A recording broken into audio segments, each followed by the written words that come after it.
What's up, traders? Mark here. Today's Saturday. Happy Saturday, everybody.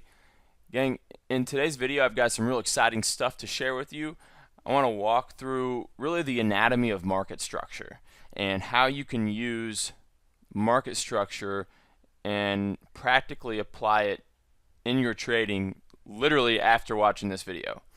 And then in addition, I want to walk through the different types of ways to get into positions, whether that's just actually buying the underlying stock, and I want to walk through the numbers for that, as well as looking at how you could use options for this same type of a strategy for those who have smaller accounts. So I want to look at both sides, and we can play we can look at the pros and cons of both approaches. So it's going to be a lengthy video, I think, but I hope you all enjoy it, and I hope you can take it and actually apply it in your trading. Alright, gang, so let's just go ahead and get started here. I want to start by looking at the symbol AKAM. And so what I'm looking for is I'm looking for scenarios when I have a weekly zone and price moves into the weekly zone. Then at that point, I want to see a zone on my 60-minute. And if I get a zone on the 60-minute, then I'm just waiting for price to move back into the zone, and that's where I'm going to take my trade. So in theory, this seems very simple, right? And it is. But here's the problem. The problem is there's so many stocks out there. How in the world are you going to find the opportunities? And so the only way for me to do this is to actually build a scan that is going to return anything that meets my criteria so that I can quickly take a look at it. Because I come home in the evening and I try to scan as many charts as I can, but gang, it's not easy to get through them, okay? I mean, life is busy. There's kids, there's family, there's work. I mean, there's everything. It's hard to come down and spend 3 or 4 hours scanning charts every night, right? Because you don't want to miss opportunities. So let's go ahead and walk through a few trades, and then we're going to talk about the various ways that you could utilize leverage, or if you just want to buy the shares outright, that's okay too. So now that we're inside of a zone, I want to wait for a buy zone on my 60-minute. Well, here's the first one. Now, this zone right here is not inside of my weekly zone, so this is not going to qualify. And that's okay, right? So what I need to wait for is I just need to wait to see if price will come back down and allow me an opportunity to get in. Well, here we are. We're back inside the zone again. However, we get another zone, and this is outside. So I know this is being very, very picky, but again, I know that in these particular trades, I'm only going to get, honestly, maybe just 2 trades, 3 trades per year. Okay, so I'm not going to get a lot of trades on the weekly time frame, which is why I also want to be looking at the same type of a setup on a daily, on a 60-minute, right? Because this is going to allow me to have more positions and diversify myself through different time frames. Okay, so I just have to miss that move, right? So now there's nothing for me to do. I don't need to come back to this stock for a long time. But now wait, let's look. Now we're inside of this new zone, and I have a zone right here.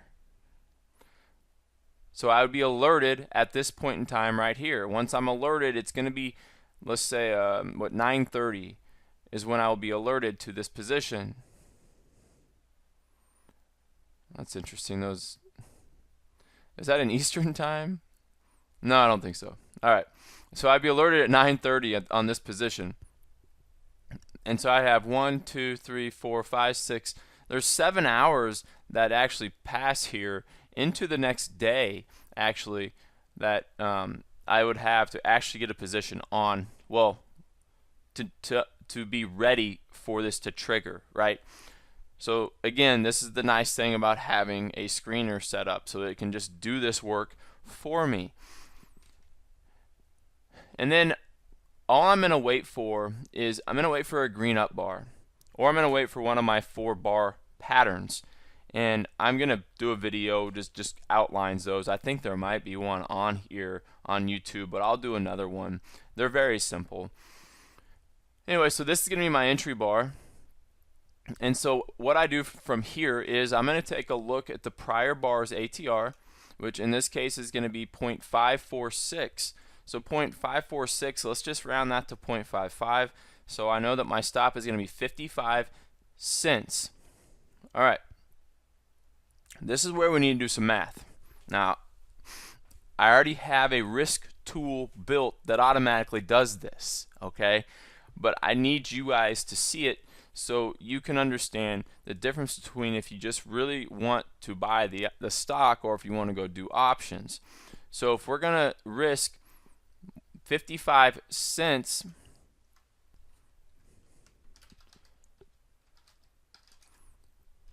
per share. Okay?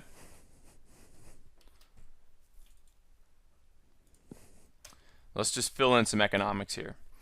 So if I want to arrive at how many shares I can trade, what I need to do is I just need to take whatever I'm willing to risk, and let's say in this example it's $100. Let's say $100 is all I want to risk in this trade, which equates to 1% of a $10,000 account. Or if we wanted to, actually, you know what? Let's assume a $25,000 account, and let's assume that we want to risk 1% of a $25,000 account. So that's going to be 250 bucks of risk. So what we need to do is we need to take the $250, divide that by our risk per share, and that's going to give us our total shares that we can purchase. So in this example, if we're willing to risk 1% of 25K, that's going to equal $250. Then we take that divided by the 0.55, and that's going to equal 455 shares. It's 454.5. You can't buy half a share, so it's going to be 455 shares. So that's going to cost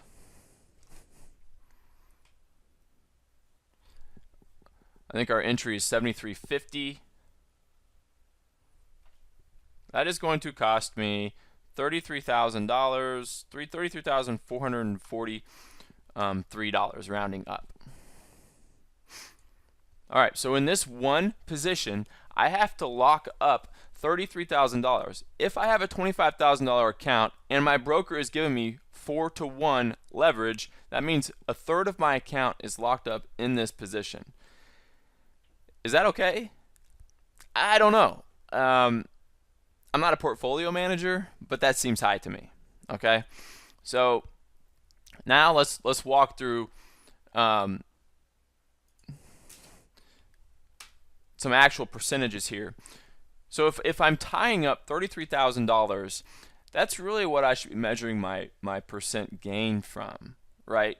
So if my potential loss is 250 bucks and I'm going for a 10-to-1 reward to risk, I'm trying to make $2,500. So 2,500, divide that by 33,443, that's a 7% return on my amount invested. Okay, that's pretty good, right? And I don't know how long these trades will normally take. They could take weeks, but even if it took a month, 7% return in a month is pretty good. Okay, so does that make sense? Not that I can hear you guys if you're saying no. All right, so now let's analyze this from a different perspective.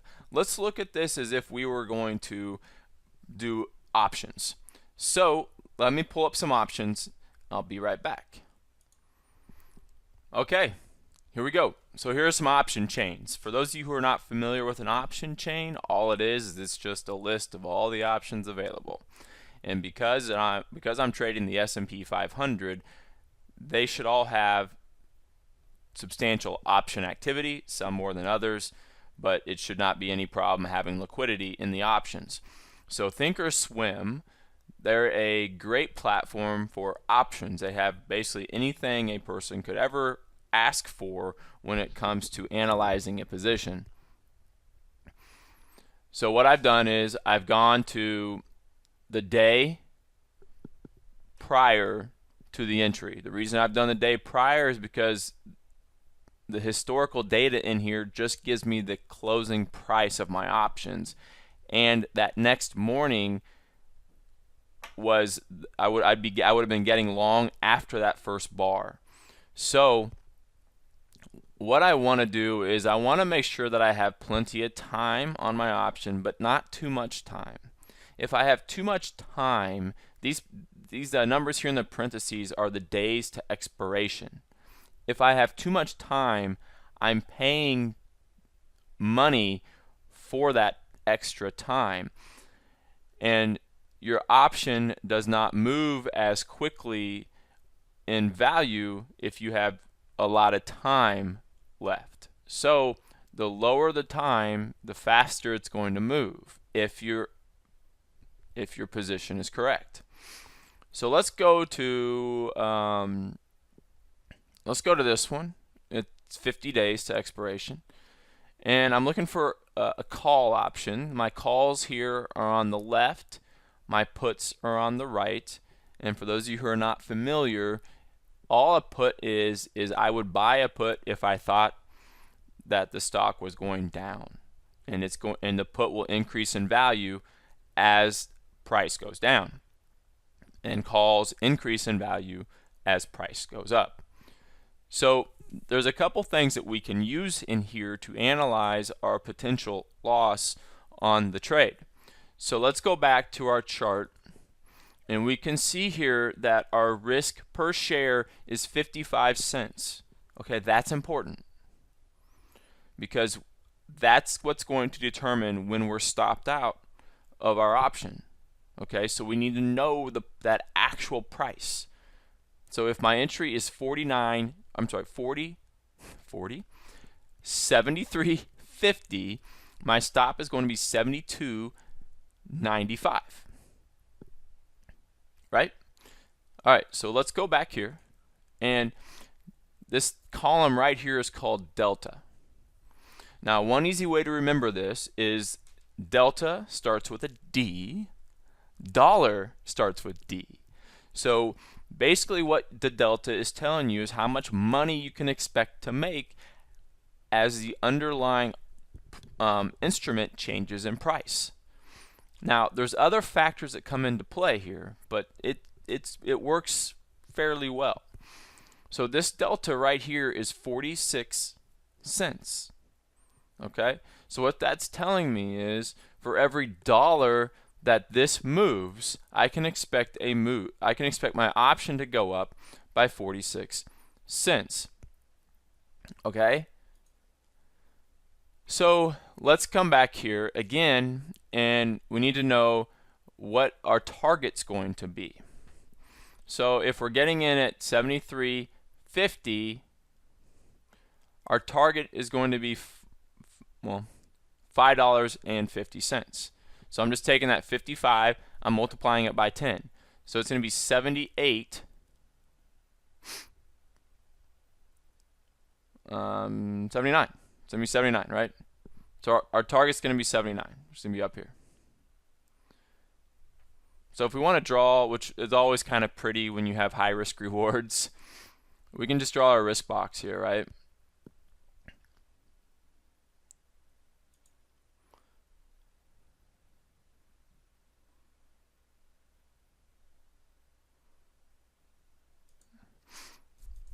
And let's make that red because it's going to be our stop.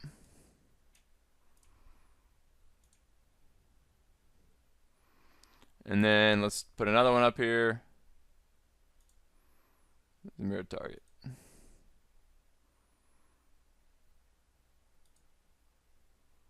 Whoops. Okay, so that's what the risk reward graph, or whatever you want to call that, looks like. It's pretty sweet, right? I love drawing that on there because it's so ridiculous. All right, so now let's go back to our analysis, and so we can finish this up, because I'm probably losing some of you right now, but bear with me, please, because I think this is really cool stuff. So 46 cents, again, that's per dollar. Now we're not even risking a dollar, right? We're risking 55 cents. So we know that if the stock moves a dollar, we should lose 46 cents. Now that's not going to be perfect, but it's going to be pretty close. So what we can do is, since we're risking 55 cents, take that 46 and multiply it by 55%, because 55 cents is 55% of a dollar. So if we take 0.46, multiply by 0.55, that's 25.3. Now here's one problem with options. You have what's called the spread. This spread, and on this particular option, I don't know if this is if it's like this in real time, but that's ridiculous. So this could cause you to actually miss some trades, or end up losing more than you want to. So my recommendation, err on the side of caution, and if you look at this spread, just add a little bit to your assumption of risk, right? So if I think I'm risking 25 cents on this option, let's just make an assumption that I'm actually going to be risking half of this spread too, which is going to be, say, another 22 cents. So let's add 22 cents in there. So we'll just make an assumption that I'm risking $47 or 47 cents on the option. Okay, so now, again, using the exact same economics, $25,000 account, I'm willing to risk $250 on this position, and my options, per option, I am risking, say, 47 cents. In order to calculate your actual risk on these options, because each option controls 100 shares. So 47 cents is actually $47 per option contract. So if we take the $250 that we're willing to lose and we divide that by 47, I can trade 5 options. And that's going to cost me,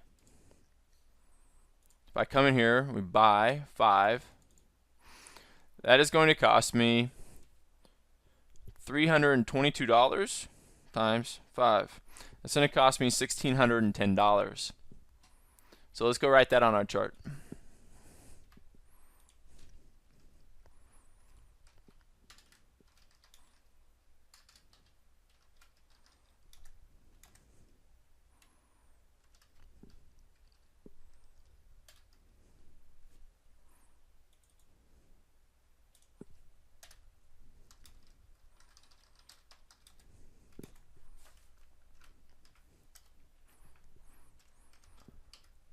So that's $1,610. All right, now let's go take a look at the option chain again. And actually, let's look at the chart here. So let's just see at what point do we hit our target or a stop. Okay, so we're going to hit our target, let's just say on the close of this day, which it is just about the close of that day. So let's go to July 17th. So you can see this option lasted for quite some time, right? Or this position lasted for some time, about 3 weeks almost. So let's go to July 17th and let's see what our option's worth.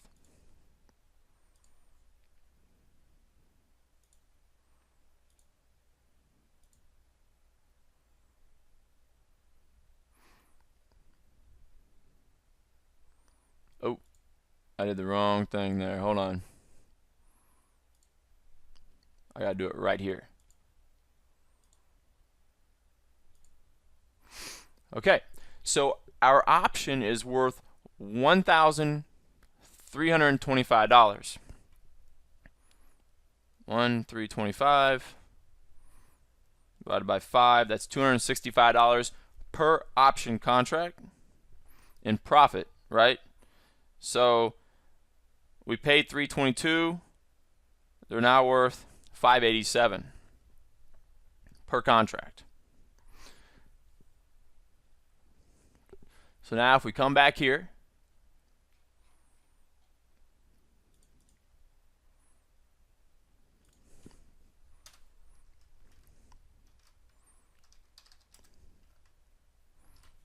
profit's gonna be $1,325. I think that's what I said, right? Yeah. Okay. So our potential reward here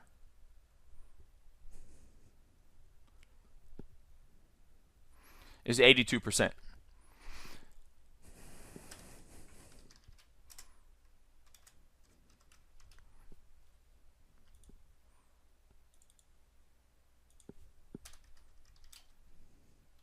What'd I say, 7% on this one? Okay, so here we have it, guys. I can go this route, tie up a third of a $100,000 account or $25,000 account with the leverage, right? So I'm also having to use leverage. Tie up a third of it, make 7% of my investment back, which is still good. Or I can come down here and I can tie up 1.6. That's not. I was going off 100,000. It's not 1.6%. It is 6%. I can tie up 6% of my account with the potential to make overall on my overall account 5% return on my overall account, whereas on this one the overall would be 2.5 if I'm going off of the $100,000 buying power that I have. But that's not the right way to do it. If I'm trying to make $2,500 here on a $25,000 account, but I'm using leverage, it benefits me. So $2,500 on 25,000 is 10%. So I can make a 10% return on my 25 grand in this scenario, and whereas in this scenario I'm only making a 5% return on my overall $25,000. Make sense? So your actual return on the overall position, on your overall account, is better here, but your return on what you invested is much better here. Now, the other big benefit to doing the option is I can have so many more positions, right? On this one, I'm going to be capped, honestly, probably at 2 positions. Which, you know what? That's not a bad thing. Because oftentimes we get overwhelmed with trying to find a lot of different opportunities. But if I could find 2 positions a month, I mean, think about this, guys. 2 positions a month. Now, I know I'm not going to win them all, okay? But I don't have to. 2 positions a month. Say on average I can make $2,500 per position. So that's $5,000 a month, right? Now, maybe I win half of those overall, right? I think I can have a net of 50% overall. That's $30,000 for the year on a $25,000 account. Guys, that's incredible. And for those of us who, work full time, it's easy to maintain. I mean, how freaking beautiful is that?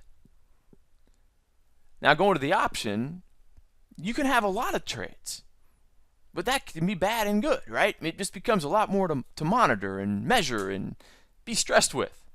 So it just becomes down to personal preference, right? Me, I'd probably have a little bit of a mix of both. Maybe have 2 positions here and 2 here, because I could do that. I could have 2 here and 2 here. That's not bad. But that's going to limit me to those 4 every month, and that's okay. All right. That took a long time. My apologies. Let's go and look at a couple other trades.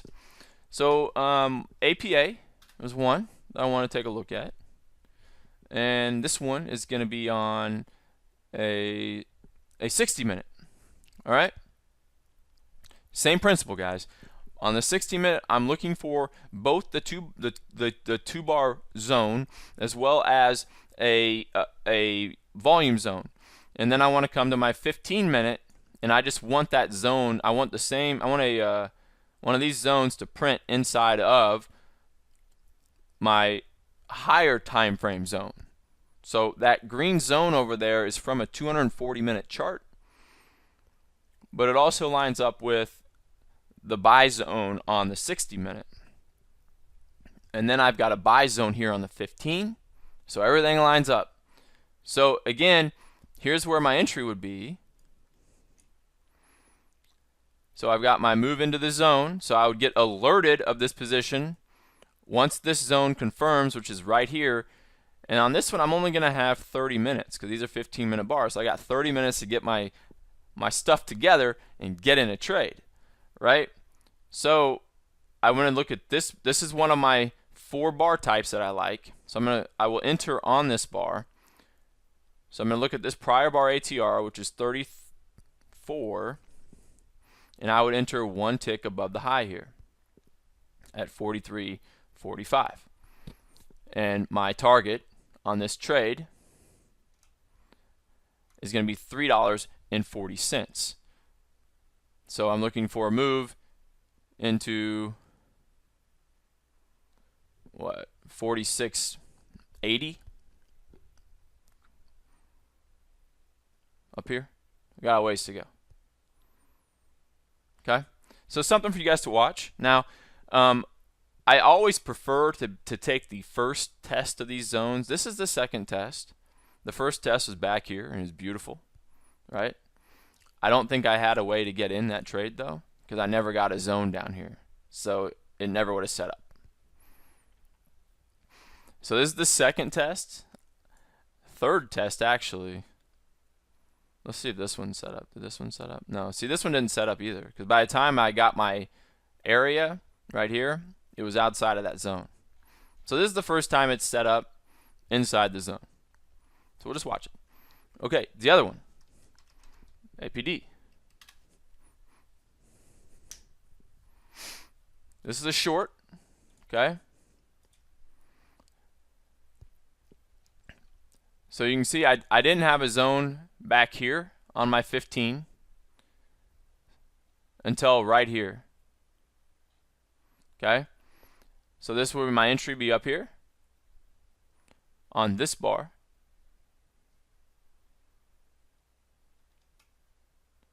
My target was, my stop is going to be 31 cents, so my target's going to be $3.10, and it looks like it's already been hit. So that one worked out nicely. Again, you don't get a lot of these to set up, but when they do, they look pretty good. And then I have one that is going right now, and it's Adobe, and this one's just a little bit different, where I already had, so the other way I'll take these trades is if I have a higher time. So these blue lines here are from the 60-minute chart. So what this is telling me, gang, is I have volume from the 240 confirming over here, as well as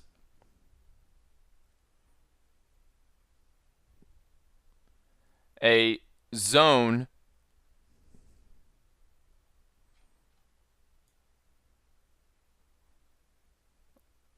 let's see, my zone is actually all the way back here. So this is where my zone lines up on the 60-minute with the 240-minute volume zone, okay? So then when price comes back into it here, come down to the 15, and at this point in time, I have a 60-minute zone, and it lines up with this zone right here. See how that all works? So I would be alerted to the potential of the trade, and then I could come in here and again, there's not much time here on this one. But this is this trade here would have had a $1.70 stop, so I'm looking for a $17 move, so I need to get to about 58 and change. So it's not quite there yet. We'll see if it gets there this week. It's been a little choppy, okay? And then here's one that I'm going to give you guys to watch. So you got a couple things here, but here's one I want you guys to just pay attention to. And this is one where you're right now, as we speak, we are in a sell zone on the weekly. Okay? Now, what I'm looking for would be a move back, which I already have it right here. So I've got my 60-minute zone right here. So my entry is going to be on Monday morning. And it looks like I'll be looking for about a $3 move. Make sense? All right, that gang is a long video, okay? I hope you all digested it. If not, go back and watch it again. And gang, be sure to, I've been saying this for a while, but I have some really cool stuff that it's all starting to come together. The programming is finally really starting to rock and roll.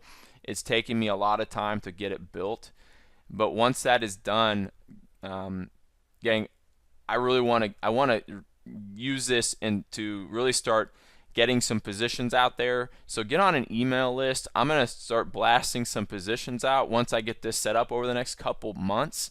But get on the list. All right, go to tradebythenumbers.com and get on the list. All right, gang, hope you all have a great rest of your weekend.